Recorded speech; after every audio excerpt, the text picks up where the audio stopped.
Olha só que interessante. Três histórias que, à primeira vista, não parecem ter muita conexão, mas, na verdade, elas são uma resposta a um único comando.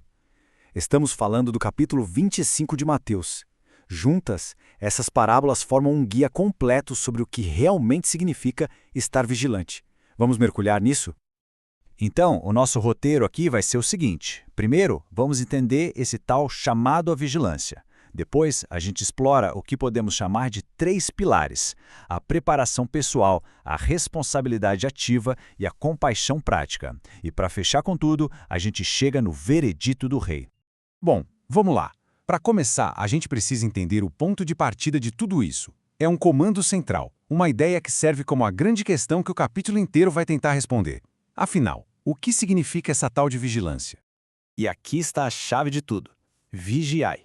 Mas olha, esquece aquela ideia de ficar parado, esperando de braços cruzados, sabe? As histórias que vêm logo em seguida são como um manual prático, mostrando que vigiar é algo bem mais dinâmico. Envolve tanto uma preparação interna, pessoal, quanto um trabalho bem ativo no mundo. E isso nos joga direto no nosso primeiro pilar, a preparação pessoal. A famosa parábola das 10 virgens vem para mostrar que a primeira dimensão da vigilância acontece por dentro. É sobre o que está sendo cultivado internamente, muito antes de qualquer ação externa. Agora, o que é fascinante aqui é a diferença entre os dois grupos. Porque, se a gente parar para pensar, elas eram muito parecidas. Todas as 10 tinham lâmpadas, todas esperavam um noivo e todas elas dormiram. A diferença é crucial. O que separou as prudentes das outras não foi a intenção, foi a preparação. Foi ter pensado na possibilidade de um atraso, no inesperado.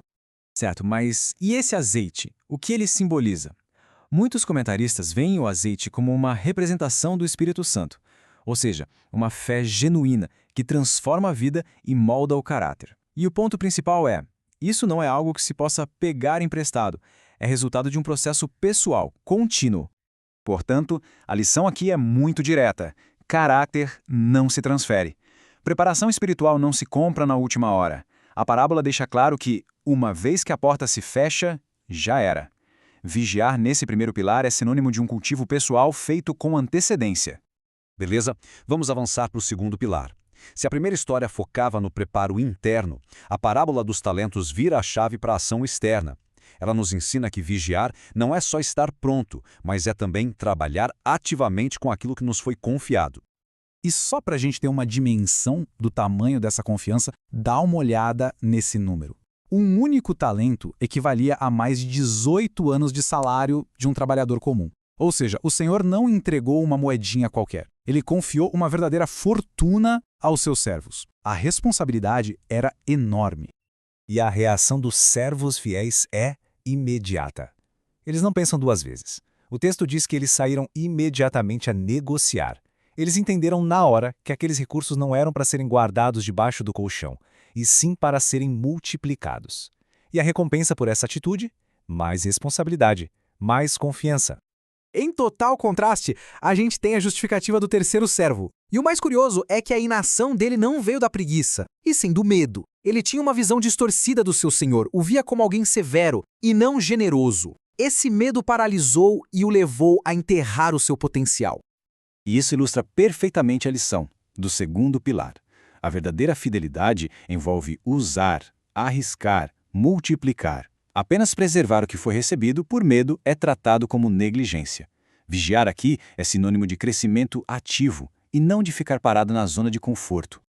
Chegamos então ao terceiro e último pilar, a compaixão prática. É aqui que a preparação interna e a responsabilidade ativa se encontram e fazem sentido. É como se fosse o teste final, onde o nosso caráter e as nossas ações se revelam na maneira como tratamos os outros. Isso nos leva a uma pergunta fundamental. Se a vigilância é tudo isso como ela é, de fato avaliada, qual é a régua que, no fim das contas, separa uma vida preparada de uma despreparada?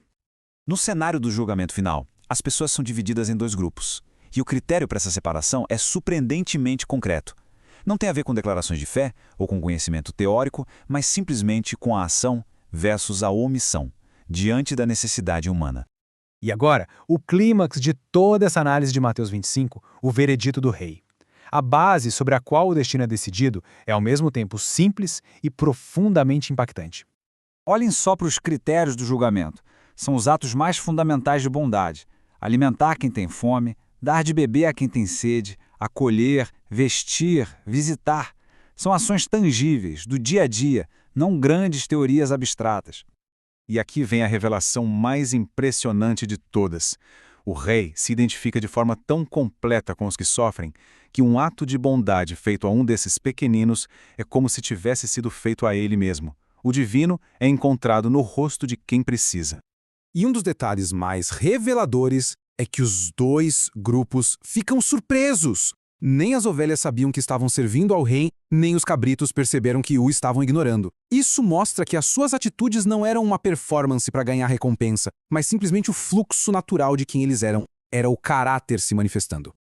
Resumindo então, a verdadeira vigilância é uma junção desses três pilares. Começa com a preparação pessoal, a tal reserva de óleo, continua com a responsabilidade ativa de usar e multiplicar os talentos, e se completa na compaixão prática, que enxerga e serve o rei na pessoa de quem mais precisa. Isso tudo nos deixa com uma reflexão final. Se a vigilância se expressa por meio de ações, como é que as nossas escolhas e atitudes do dia a dia, por menores que pareçam, estão, na verdade, definindo a nossa prontidão para o que está por vir?